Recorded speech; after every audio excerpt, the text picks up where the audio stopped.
وَاذْكُرْ رَبَّكَ فِي نَفْسِكَ، اپنے رب کو یاد کر، فی نفسک، اب اس کے دو معنی ہیں،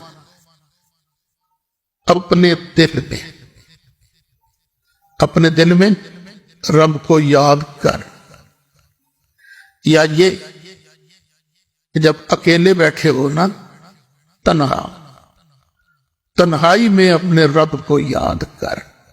سامنے تو تم یاد کرتے ہو نا، تو اس میں ریاکاری بھی آ سکتی ہے، دکھلاوا بھی ہو سکتا ہے، لوگوں کو دکھانے کے لیے تو تقریر کر رہا ہے، تو تلاوت کر رہا ہے، تو نعت پڑھ رہا ہے۔ نہیں، جب بالکل اکیلا ہو اس وقت اپنے رب کو یاد کر۔ یا ترجمہ کیا ہے؟ اپنے رب کو یاد کر اپنے دل میں۔ بیٹھا ہوا ہے بندہ، پتہ بھی نہیں چلتا یہ بندہ کیا کر رہا ہے، اس کی تار ادھر جڑی ہوتی ہے۔ یہ جو ہمارے مشائخ لطائف پر توجہ کرتے ہیں اور پھر بندہ صالح اس کے لطائف اللہ کا ذکر کرتے ہیں، تو اسی آیت پر عمل کر رہے ہوتے ہیں۔ بندے کی باڈی میں 7 پوائنٹ ایسے ہیں جہاں وہ نور موصول ہو سکتا ہے، جو نبی کریم علیہ السلام تقسیم فرماتے ہیں اپنے نمائندوں کے ذریعے۔ یہ 7 پوائنٹ ہیں جہاں وہ نور موصول ہو سکتا ہے، اسے کہتے ہیں لطیفہ۔ تو پہلا لطیفہ ہے یہ قلب، یہ جو بایاں پستان ہے نا، اس سے 2 انگل پہلو کی طرف قلب، اور یہ ہے زیر قدم آدم علیہ السلام، یہ سرکار دیتے ہیں لیکن وایا آدم علیہ السلام۔ یہ تصوف کی کتابیں جب تم پڑھتے ہو تو کئی بزرگوں کے بارے میں آتا ہے، یہ آدمی المشرب تھے، یہ ابراہیمی مشرب تھے، یہ موسوی مشرب تھے، یہ عیسوی مشرب تھے، یہ محمدی مشرب تھے۔ تو اس کا مطلب یہ ہوتا ہے کہ ان کا کون سا لطیفہ زیادہ کام کرتا تھا اور کس لطیفے پر زیادہ اللہ کا ذکر کرتے تھے۔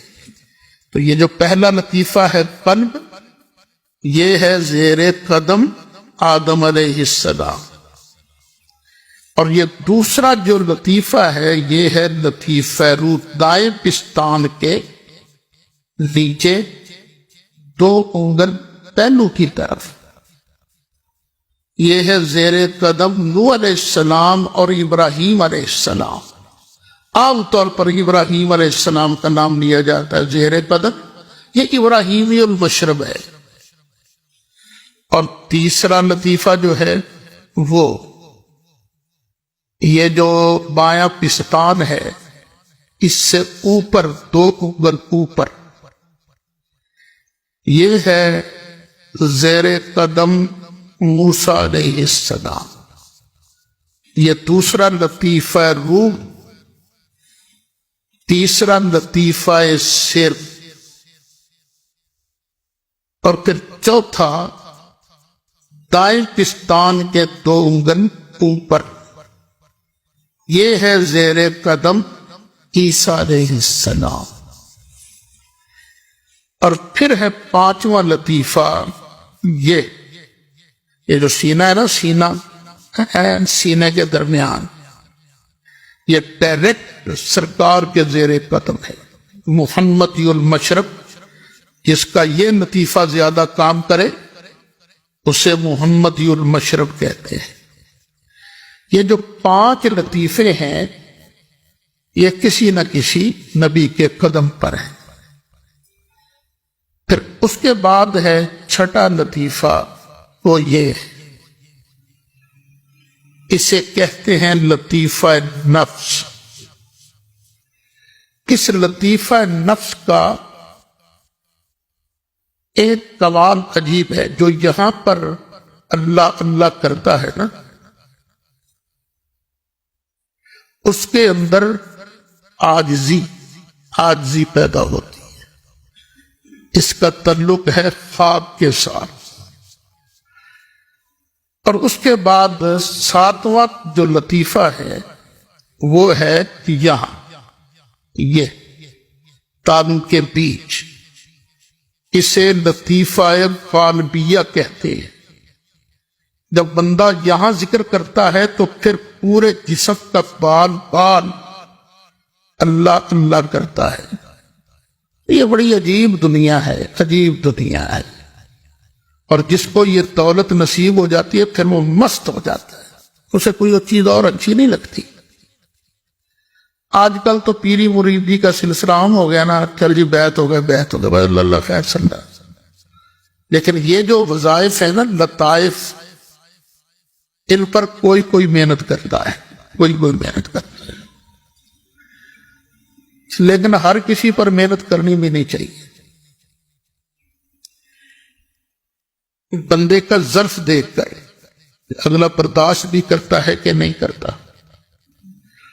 وگرنہ بے قدرے کو اگر یہ دولت مل جائے تو اس میں تکبر پیدا ہوتا ہے، تکبر۔ ساڑھے نال دا تے ہے ہی کوئی نہیں، تیرے پیر نے تینوں کی دسیا تانوں کی پتہ؟ دوسروں کو حقیر سمجھنا شروع کر دیتے ہیں۔ نہیں، جب بندے کے اندر یہ ہو نا، کسی پیر کو یہ دیکھو کہ وہ یہی سمجھتا کہ میرے جیسا ہے ہی کوئی، تو سمجھ لو اس کا لطیفہ کام نہیں کر رہا۔ اگر اس کے لطائف کام کر رہے ہوتے تو یہ عاجز بنتا، عاجز بنتا۔ 7 لطائف یہ ہیں، وَاذْكُرْ رَبَّكَ فِي نَفْسِكَ، اپنے دل میں اللہ کو یاد کر اللہ کو۔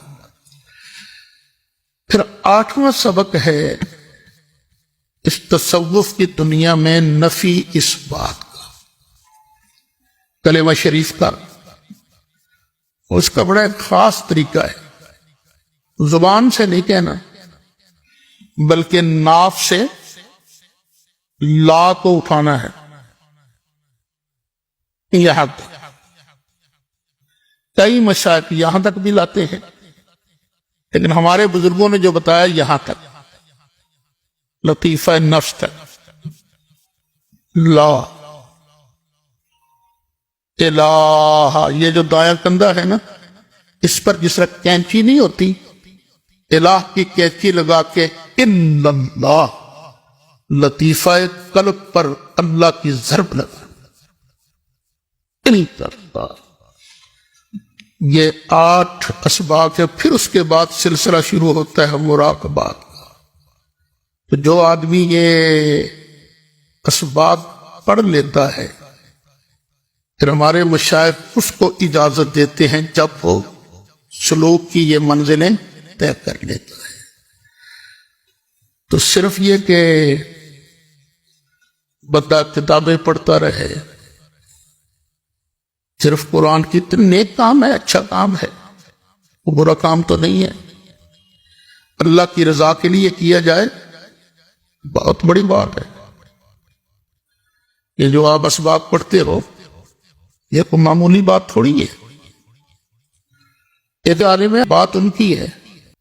ایک آدمی آیا، اس نے کہا جی میرے باپ فوت ہو گیا، اس کے لیے کچھ ہی سارے ثواب کر دیجیے۔ تو انہوں نے ہاتھ کھڑے کر دیے، کتبی پڑھا کے فارغ ہو گئے تھے۔ یا اللہ، یہ جو میں نے کتبی پڑھائی ہے نا، اس کا ثواب اس کے ابے کے روح میں پہنچ۔ طلبہ حیران ہو گئے، یا کتبی کا ثواب کیا ہونا ہے جی، یہ تو منطق ہے۔ منطق کے بارے میں تو بڑی بحثیں چلتی ہیں، یجوز الاستنجاء بأوراق المنطق۔ انہوں نے کہا دیکھو، اگر اللہ کی رضا کے لیے پڑھو نا، اس لیے کہ میں یہ کتبی پڑھ کر اس کو قرآن کا خادم بناؤں گا، تو کتبی پڑھنا پڑھانا بھی ثواب ہے۔ یہ ثواب ہے، یہ نہیں کہ ثواب نہیں، لیکن تب جب اللہ کی رضا کے لیے پڑھو۔ لیکن جو قرآن کہتا ہے اس پر بھی تو عمل ہونا چاہیے نا۔ وَاذْكُرْ رَبَّكَ، اپنے رب کا ذکر کر، فی نفسک، اپنے دل میں، یا تنہا۔ لیکن کیفیتیں 2 ہونی چاہیے۔ جب تو اللہ کا ذکر کر رہا ہو تضرعاً، گڑ گڑا وخیفتاً، اور خیفہ ڈرتے ہو، اللہ کا ڈر بھی ہو، اللہ کا خوف بھی ہو، اور یہ ڈر بھی ہو۔ اچھا، پھر اس کا معنی یہ نا کہ اکیلے بھی یاد کر۔ تو جب اکیلے یاد کر رہا ہو تو آواز کتنی ہونی چاہیے؟ دن میں یاد کرو تب بھی ٹھیک ہے، لیکن ودون الجہر من القول، زیادہ اونچی آواز نہیں ہونی چاہیے۔ دون الجہر من القول، جہر سے نیچے، من القول، زبان جو ہے وہ جہر سے نیچے ہو، آواز جہر سے نیچے، بہت اونچی نہیں۔ لا الہ الا اللہ، اکیلے بیٹھو۔ میں چھوٹا سا تھا تو قبلہ حضرت صاحب جامع مسجد درود شریف والی مسجد کے جب قبلہ کی طرف منہ کریں تو برآمدے میں دائیں طرف ایک کمرہ تھا، قبلہ حضرت صاحب کے پاس وہ کمرہ ہوتا تھا، اسی میں لاؤڈ سپیکر رکھا ہوتا تھا، اذان وغیرہ اسی میں ہوتی تھی۔ تو آپ اندر سے کنڈا لگا لیتے تھے اور باہر نا ہلکی ہلکی آواز آتی تھی،